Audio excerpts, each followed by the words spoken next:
The book I'll be presenting on today is called From Bud to Boss, and it goes over the characteristics and challenges we face as we transition into a new leadership role.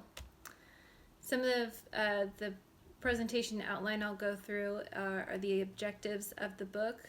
The book emphasizes the challenges and the factors which can contribute to a successful leadership role. And it emphasizes the fact that the baby boomers are starting to retire, and over the next 10 years or so, there'll be a lot of open new leadership roles to transition into. And so some of the guidance for new leaders that they cover are the preparation for your new role, some of the change that comes with the new role, communication and how to effectively communicate with your team, coaching and how to be a successful coach and mentor to those who you lead, collaboration, and also your commitment to success. And I'll also touch a little bit on the DISC model, which is an important tool used in figuring out how people communicate and using that to your advantage. I will also share some valuable wisdoms at the end. So the grading of the book, I gave this book an intellectual value of 4. The book really explains the why behind each method, and they dive into various perspectives and situations one may encounter. So I thought that was a pretty decent score.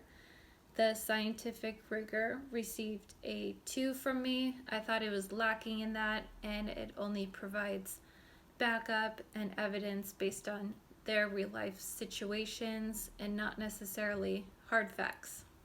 The value of leadership, I gave a 4. The book continuously emphasized this throughout, and that it gets you inspired and motivated and to start really thinking about changing your perspective. And lastly, the readability was a 5. It was a very easy read, and it was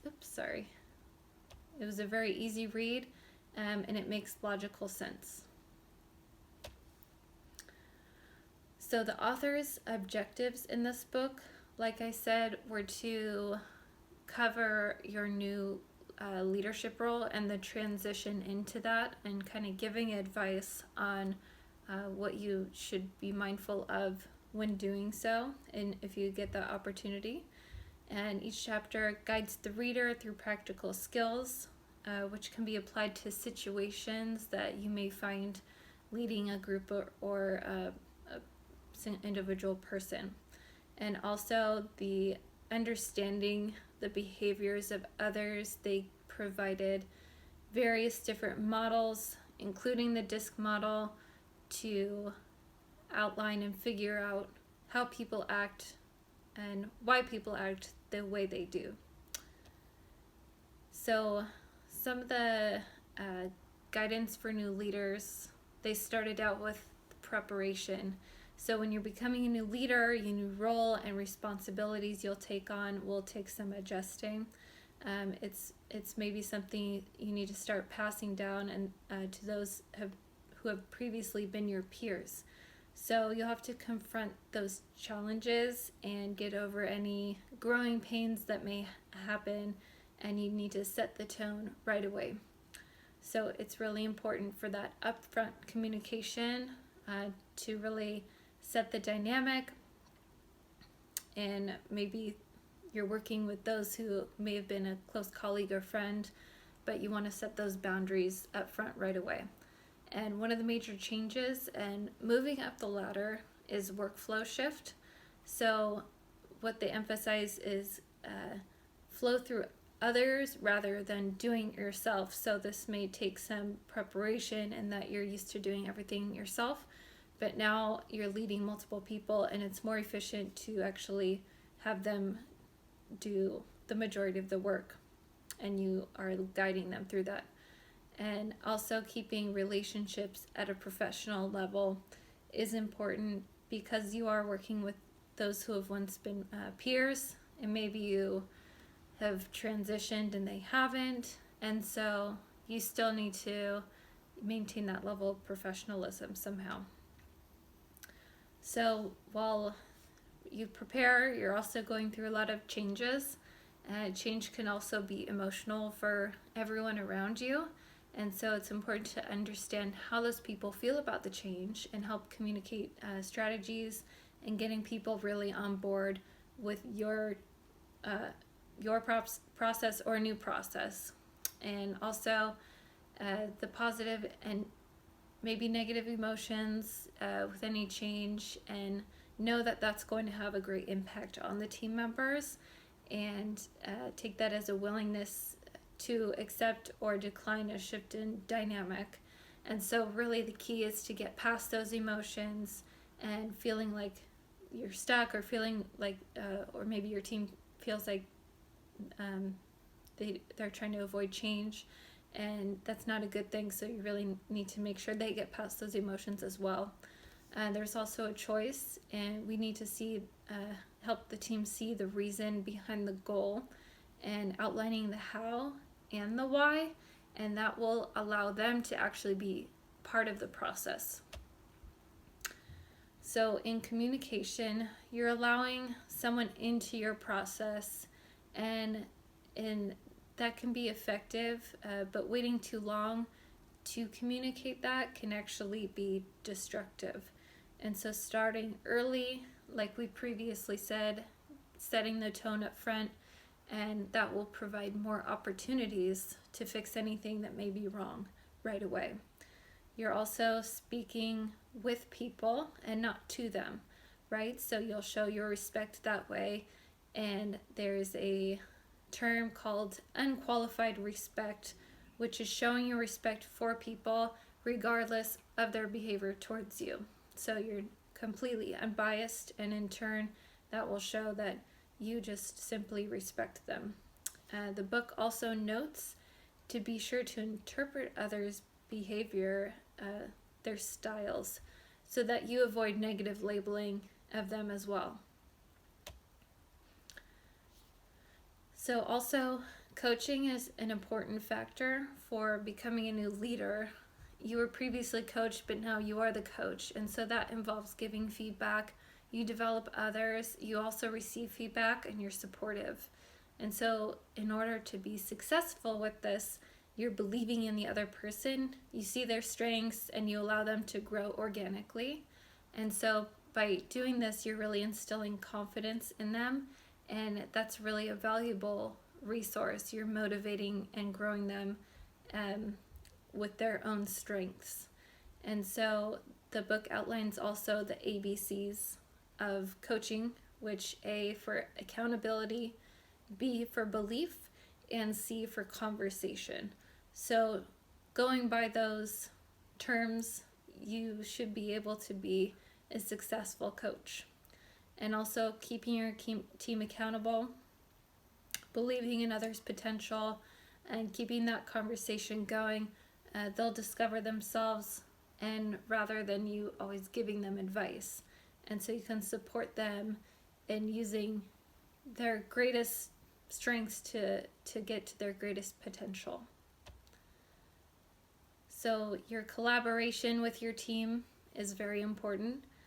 Part of being a leader involves delegating and also empowering others.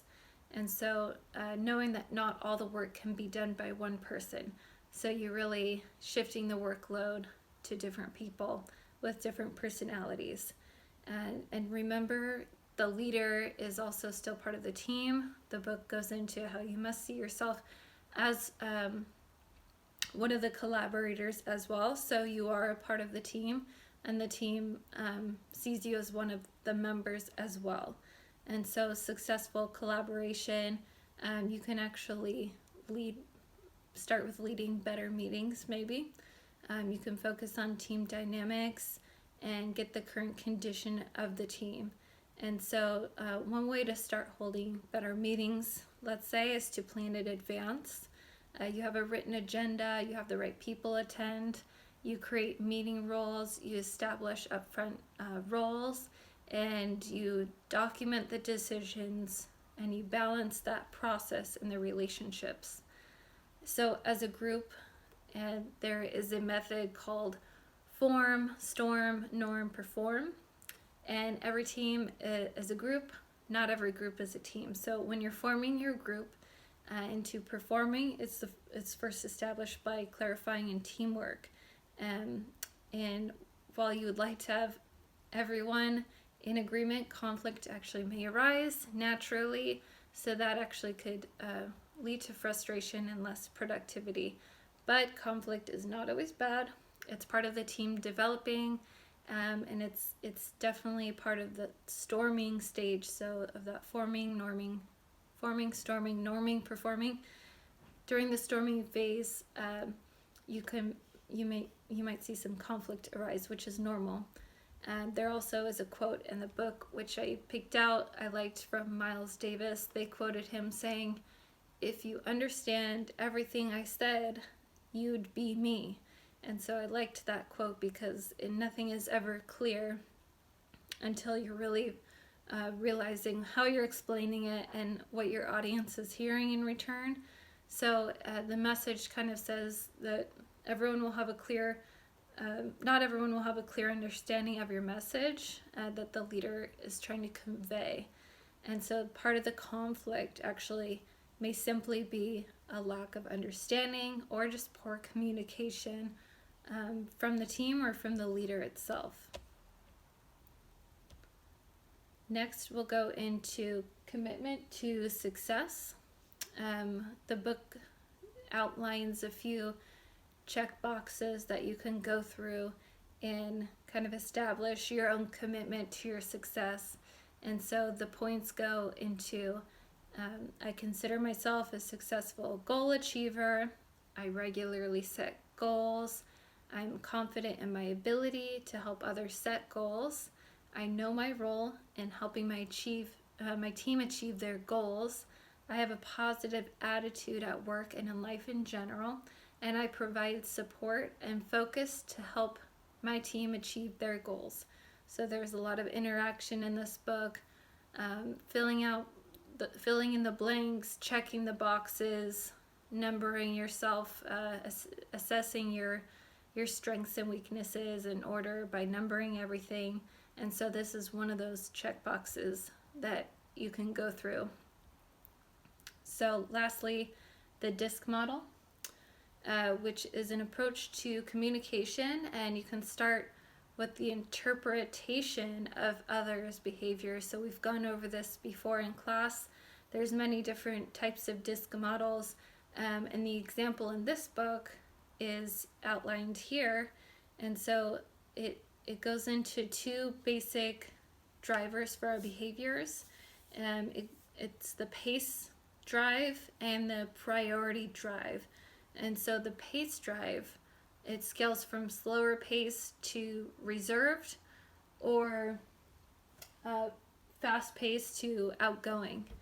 And then these two drivers will follow along the vertical axis, the pace, and the reflective introvert for the slower pace, reserve type for the reactive pace, and also the outgoing is up here.